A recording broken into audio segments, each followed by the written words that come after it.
Assalamualaikum. Kalian sadar nggak sih, akhir hari ini era flexing influencer tuh sudah mulai reda.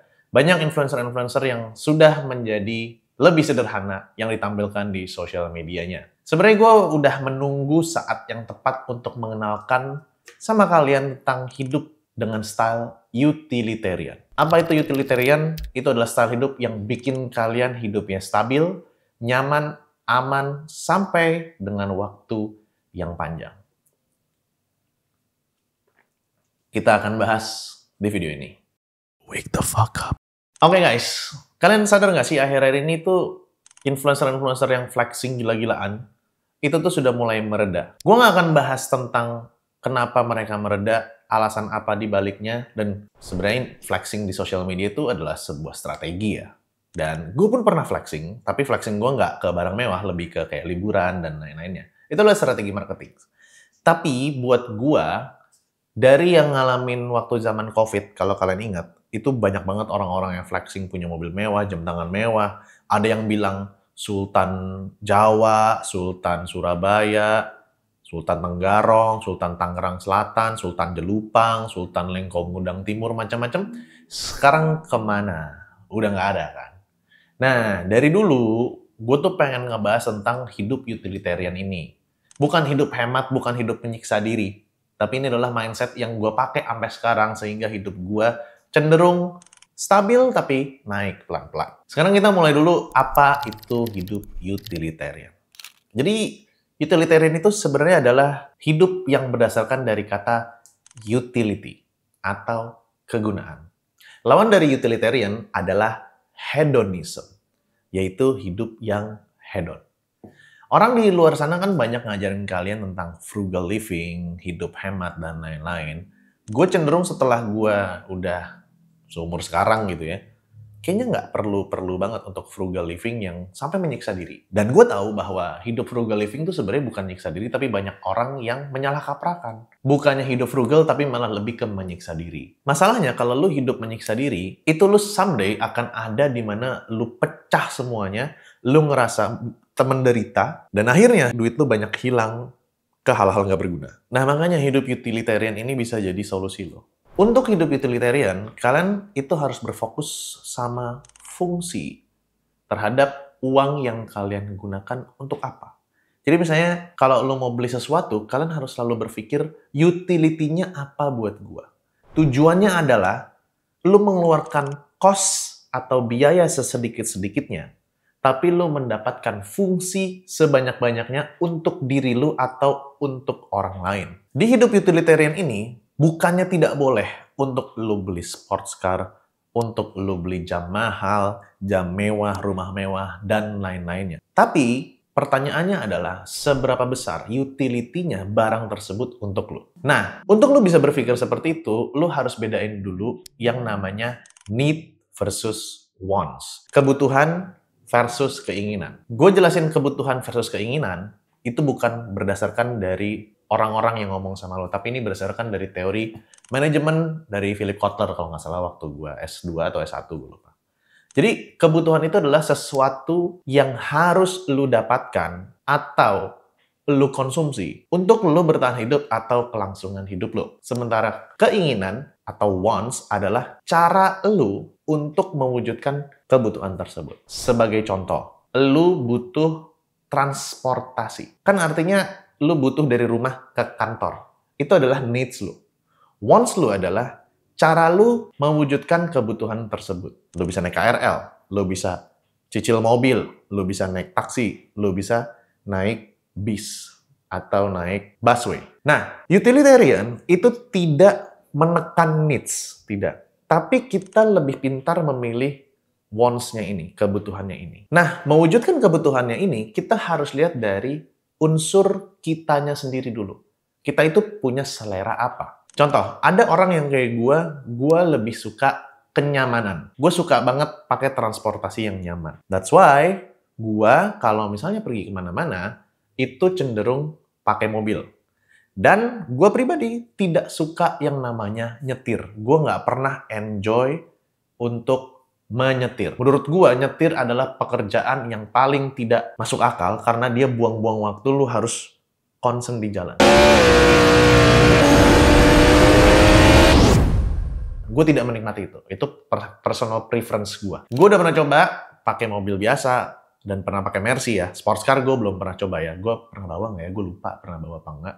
Tapi gue nggak suka kebut-kebutan juga. Dan ya waktu gue nyobain mobil-mobil beberapa, itu gue nggak ngerasain kenikmatan yang luar biasa ya.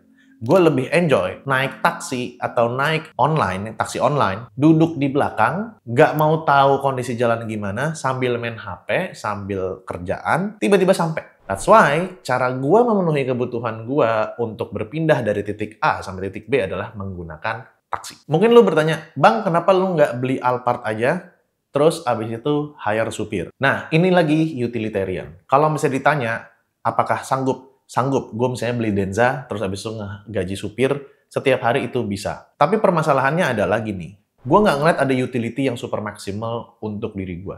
Karena keseharian gue itu simple, itu cuma di Tangsel-Tangsel aja. Jarang sekali gue ke Jakarta. Gue cuman rumah, kantor, gym. Rumah, kantor, gym, cari makan di luar.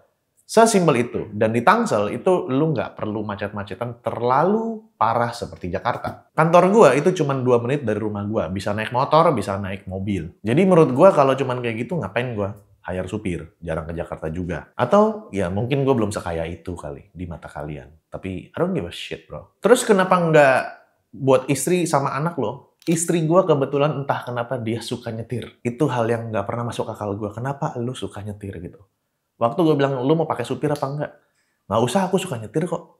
Jadi ya udah, gue kasih seperti itu. Musuh dari hidup utilitarian ini adalah membeli barang hanya untuk pamer sama orang. Hanya untuk mendapatkan pengakuan dari orang lain. Pertanyaan gue guys, kalau misalnya lu beli barang, terus orang bilang, wah dia kaya nih, wah bagus nih, sultan, mantep, mantep. So what? Nambah uang lu? Atau apa? Atau dia bakalan baik sama lu? Paling kalau misalnya lu miskin lagi, dia juga yang tadinya nyamperin lu, kabur entah kemana, udah nggak ada lagi benefitnya buat mereka. Cara lu tahu, lu itu beli karena lu utilitarian, atau lu benar-benar suka, itu adalah gini. Misalnya lu beli motor yang sangat mahal, 500 juta gitu. Biar lu tahu, lu beli karena mau dilihat orang atau memang lu benar-benar enjoy adalah, coba lu bayangin sebelum membeli, jika di dunia ini manusia itu cuma ada lu doang. Di dunia ini cuma lu doang nih gitu. Terus abis itu, pada saat lu beli motor impian atau mobil impian lu tersebut, apakah lu akan tetap menikmatinya walaupun tidak ada orang lain di dunia ini yang melihat? Apakah lu enjoy driving experience-nya? Apakah lu enjoy kebut-kebutannya? Itu yang lu harus pikirin. Kalau seandainya tidak, artinya lu beli untuk dilihat sama orang. Tapi beda kondisi, karena gue juga pernah beli barang untuk dilihat sama orang. Contohnya gue pernah beli Rolex Batman. Itu kan harganya 200 berapa gitu, gue lupa. Udah 2022 waktu harga Rolex pada jatuh tuh habis COVID, ya gue beli gitu satu. Jujur itu gue beli karena disuruh sama temen gue. Dan gue pribadi bukan orang yang suka sama jam. Tapi gue beli itu adalah statement of status. Artinya apa? Karena pekerjaan gue sebagai content creator yang dimana gue, ya simpelnya kayak di public orang ngeliat gue, itu butuh yang namanya fashion lah. Biar orang tahu, oh si Ogut udah pakai Rolex. Artinya, oh ya udah dia mainnya di level sini. Kalau misalnya ditanya apakah Rolexnya dipakai setiap hari? Kagak. Jawabannya kenapa? Berat. Dan nggak bisa ngelihat heart rate gue seperti jam Garmin ini. Gue lebih suka jam Garmin ini yang, ini MK3 atau MK2, MK3 ya kalau nggak salah. Ini harganya 20 jutaan, apa 30 juta, gue lupa. Nanti lu lihat di Tokped. Ini gue cinta mati sama jam ini. Kenapa? Karena ini utilitarian banget. Gue bisa lihat heart rate, bisa dipakai gym, bisa dipakai boxing, bisa dipakai jump rope, bahkan bisa dipakai diving. Karena kan gue divers. Ini adalah best buy gue. Nah kalau Rolex itu gue beli hanya untuk kalau gue ada di konten seperti ini. Ya kan, gue mau pakai Rolex misalnya bahasnya tentang financial, ya orang kan perlu untuk, oh tahu nih orang udah ngerti duit karena memang udah pakai jam. Ya kan? Terus habis itu kalau misalnya ada kepertemuan dan lain-lain. That's it. Itu fungsinya. Dan itu masih termasuk utilitarian. Kenapa? Karena itu adalah pendukung job gue. Seandainya gue tidak jadi influencer lagi, tidak ketemu-ketemu orang lagi, gue pasti akan jual itu jam. Atau seminimal-minimalnya gue nggak akan nambah jam, gue akan taruh jam itu dan gue akan wariskan kepada anak gue. Tapi jika ada jam tangan lagi yang bisa ngebantu gue diving, lebih nyaman, lebih akurat lagi, dan fiturnya lebih bagus lagi membuat gue selamat di bawah air, mungkin gue akan upgrade. Itu adalah konsep utilitarian. Nah, hidup utilitarian ini menurut gue adalah the highest return on investment dari cara hidup yang lain menurut gue. Karena gue ngalamin sendiri ya, semenjak mindset gue terbuka tentang utilitarian ini, gue tuh orang yang jadinya tidak punya kayak pride gitu, kayak oh gue punya barang ini, gue punya barang ini. Enggak, semua activity gue, semua barang yang gue beli itu karena memang gue butuh. Dan ada utility-nya buat gue. Dan sampai sekarang, kalau lu boleh tanya sama videografer gue nih yang di belakang, hidup gue gini-gini aja, betul nggak nih? Betul. Lu udah sama gue offline itu 2 tahunan, ya kan? Ada yang berubah nggak nih? Nggak ada. Ada gue ganti mobil. Sekali doang. Sekali doang. 1 kali doang. Itu karena, itu pun buat istri gue. Betul. Sebelumnya gue naik motor, sekarang gue pakai mobil bekas istri gue. Jadi hidup gue itu hanya berubah waktu gue dari puluhan juta sampai ke 1 miliar pertama. Itu di pas COVID ya. Itu blessing on disguise juga buat gue. Nah pas 1 miliar itu udah mulai tuh. Gue invest buat device, kayak contohnya gue bikin komputer gaming. Ya kalau lo inget nih, ada komputer yang warna-warni itu kayak room game gitu-gitu. Terus gue invest ke HP yang lebih bagus dan lain-lain. Tapi setelah gue dapetin apa yang gue mau, contohnya kayak komputer canggih, cepet, terus abis itu gue punya HP yang cepat. Udah, hidup gue stay segitu aja. Bahkan gue udah merasakan diminishing return. Diminishing return dari apa? Makan di luar. Dulu gue itu makan steak Holy Cow itu luar biasa enak, bos. Waktu zaman gue tuh sebulan cuma punya duit 1.250.000. Tapi sekarang kok rasanya sama aja. Dan ujung-ujungnya makan di rumah lebih enak daripada makan di luar. Mungkin kalian bisa bilang, lu mungkin belum sekaya itu. Iya udah, nggak apa-apa. Nggak apa-apa, tapi gue ngerasa seperti itu gitu loh. Kue yang tadinya enak banget, akhirnya lama-lama biasa aja. Yang masih enak menurut gue adalah vape dan kopi hitam. That's why yang gue rasain sekarang ini kayak gue udah dapetin semua apa yang gue mau. Dan beruntungnya gue punya selera yang tidak terlalu tinggi. Gue nggak punya mobil impian.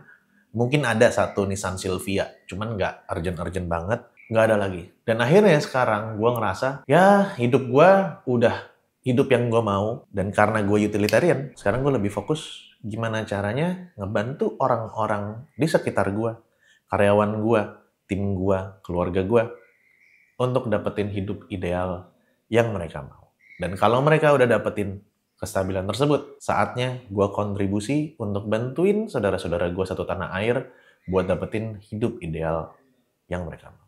Assalamualaikum warahmatullahi wabarakatuh.